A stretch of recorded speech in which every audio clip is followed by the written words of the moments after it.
Yes, thank you very much, Ikis, for inviting EDF, and also thank you to the previous speakers. I think even I recognize some of these examples, and it's quite interesting to see how this is now taken apart. I'm going to maybe now take a step back in a way. Can I maybe have the clicker?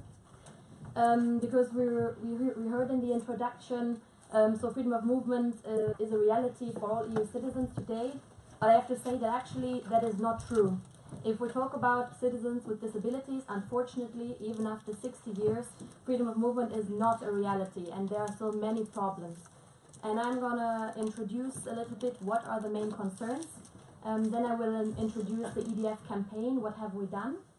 And then I will also, of course, say what still remains to be done and what should be tackled to really ensure a full freedom of movement and to be able to actually put this right into practice. Because this, I think, is something that we see in a lot of cases, but especially with the right to freedom of movement, if it remains just a concept on paper and you see all these practical problems you encounter, this is not a real freedom of movement, and this definitely needs to be improved, as it also was mentioned in the keynote speaking in the beginning. For those who might not know EDF, just a quick introduction. We're an umbrella organization representing persons with disabilities. Our members basically are different organizations in the member states, so we have one national organization per member state, which is also an umbrella, but we also have national NGOs, and we also have European NGOs that are our members, for example, like Autism Europe or Down Syndrome Europe, that are more specific to different disabilities or causes. And our main topics that we work on are human rights, social policies, accessibility, and that is my job, my main work is on transport in the built environment, but I also have a colleague who works on information and communication technologies. And our motto of our organization is nothing about us without us, and as you can see, there's a picture of our board, and basically that is one of the main principles of our organization. It is an organization of persons with disabilities and not for persons with disabilities. As I mentioned before, we started our freedom of movement campaign in 2011. That is now already a while ago, but actually all of these topics are still up to date in a way. There we realized that there were some main problems, and these were that persons with disabilities cannot fully enjoy the right to move, work and live in another member state, and also they cannot access all mainstream goods and services. And that was the start of our campaign. And I'm going to give you some examples. This was actually also taken from the Freedom Guide that I distributed on the coffee tables outside. It's a light blue document, so you can have a look at it later if you want. And these are real-life examples of persons.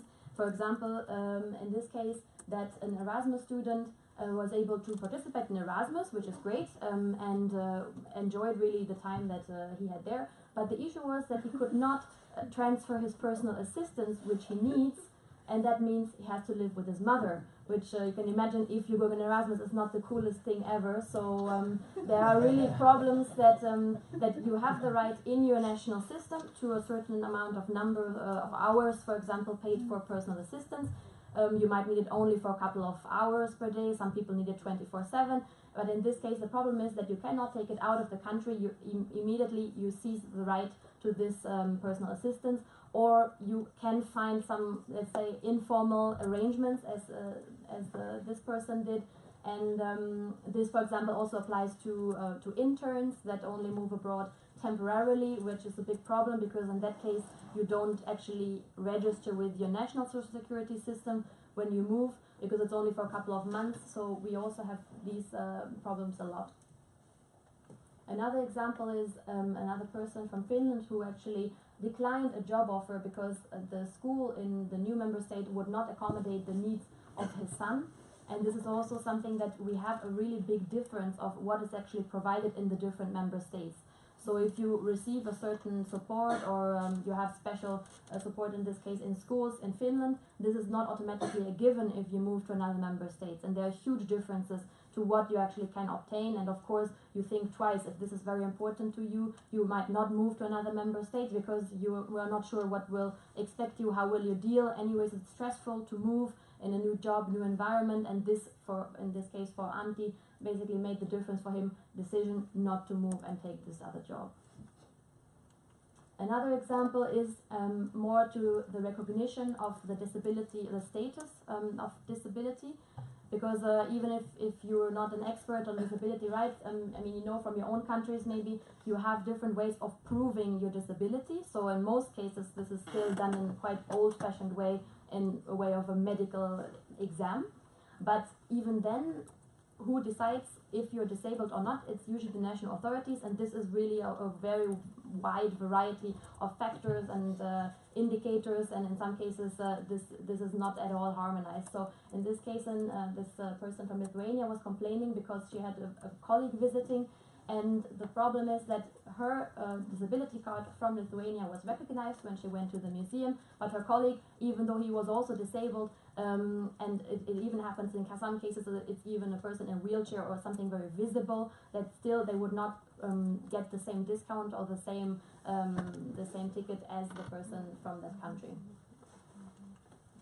And finally, an example is more about access to information, because if you think about all the problems that we heard about with obtaining a residence card, social security, etc., what do you do if you cannot even get access to the information about these things? So, for example, if this is on a website that is not accessible for someone who is blind, or in general, if it's you can only call a phone number in the ministry or somewhere, and you're deaf or hard of hearing, and this is a huge obstacle to you to even just obtain the information to know what you need to do if I want to move to another member state. So this is just a summary of what I said. So the main problem that we see in the day-to-day lives of persons with disabilities who want to make use of their right to free movement is the non-portability of social security benefits.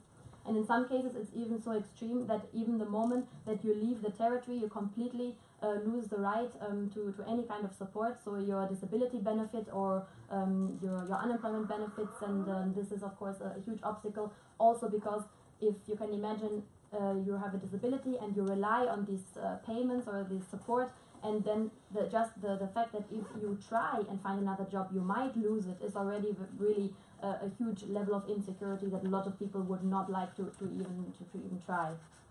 Then the problem that I said before with the recognition of the disability status, but then also the different differences in social security systems, and also that it is throughout the EU a very different ways the social security systems are managed in very different ways. So for example, your right to receive assistive equipment, that could be a wheelchair, it could be a braille display for a blind person to use, but it could also be, for example, sign language interpretation, and this is a really huge issue because it is not at all harmonized. And at the moment, each social security system, or even I think it's usually the health insurance or medical insurance, they negotiate their own deals, for example, with the providers of assistive devices. So it could be that I had actually the case of my colleague who's from Romania. She wanted to buy a braille display, and it was a completely different price if she bought it in Belgium or in Romania. But in Romania, this was the only one she could get under the medical insurance. So it's not that you can buy the cheapest, and this is, I think, is also a big problem in the things that are available to you. Because if you rely on what your insurance pays for, this is often not the cheapest one, and this is also then really a lack of choice because you can only take the one that they reimburse, even though you might get it even a cheaper one from Belgium or from the UK, and you're not allowed to use that one.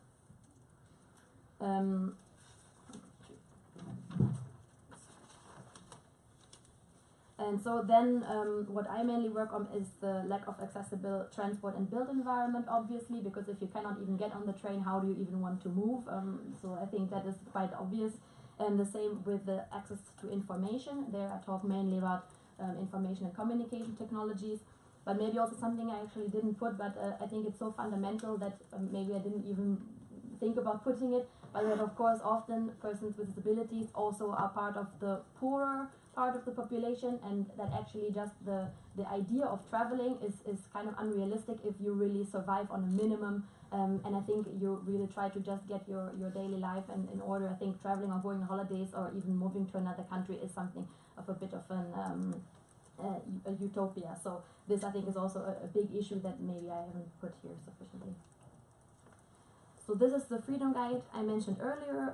We looked at freedom of movement together with the our members and also partners, and there we saw that mainly the accessibility of goods and services, accessibility of transport and built environment, and the free movement of persons are the areas that we can address on an EU level, because of course we also try to look at what makes more sense. In some cases it makes more sense to tackle it on a national level, but in this case it's really something that the EU has competence, and we really try to put this into focus.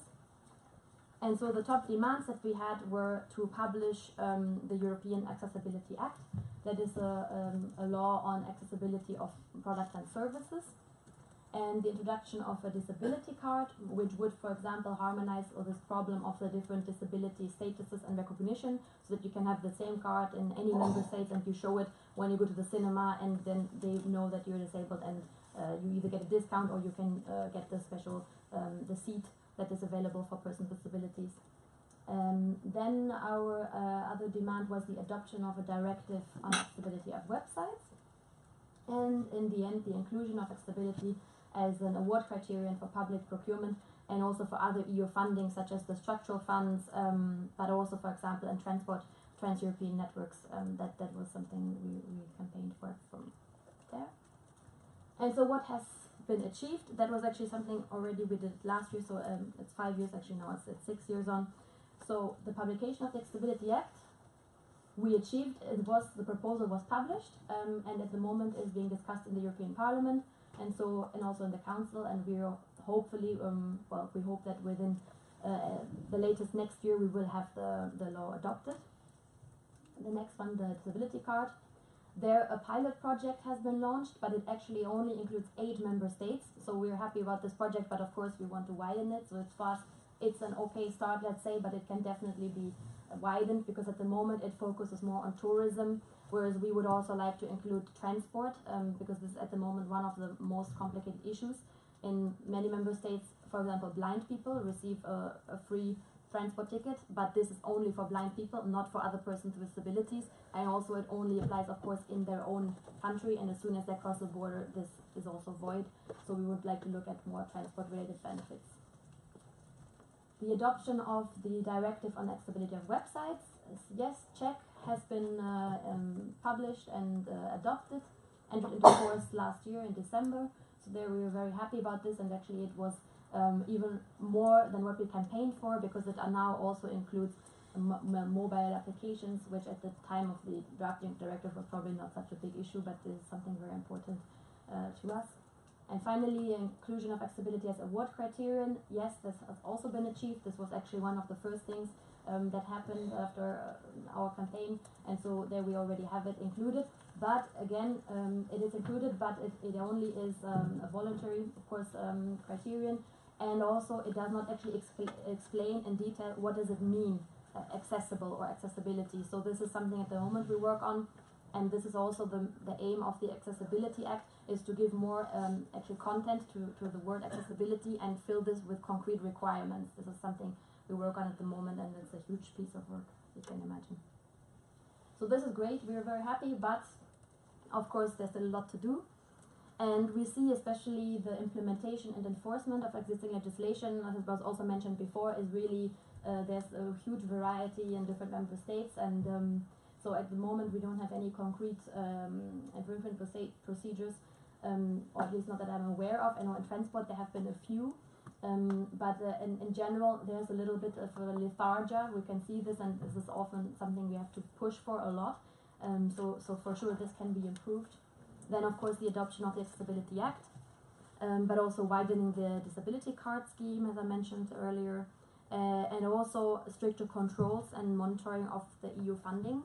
There has been now quite a few actions been taken on the use of EU funding for institutionalization, because it was actually in the EU criteria that it should not be used for creating new institutions for persons with disabilities, but that did not happen, and so often actually EU funds were misused, and that's at the moment now there's a lot of awareness about this, but of course this has to happen also for other areas still. And also, since the EU as an organization has signed the UN Convention on the Rights of Persons with Disabilities, actually all EU legislation, revised and new, has to mainstream accessibility. This is also not happening at the moment, and of course it's difficult to check now every single piece of legislation being published, but this is something that for sure needs to be done better. And also improving the participation of persons with disabilities in all lawmaking procedures, and also standardization, which is also an important tool, but at the moment definitely it's not the case that persons with disabilities can participate on an equal basis with others. So we really look into that, how we can also improve the capacity of our members and other organizations to ensure this. And finally, I think the most important one, which we hear from, especially from individual cases and in let's say anecdotal evidence, is the issue with social security. But that is unfortunately a problem that has not at all been tackled, even since our campaign, because it's always been taken the excuse of this is a national problem, whereas we have clearly seen there are many cross-border problems, and this concerns the lives of people very clearly and practically.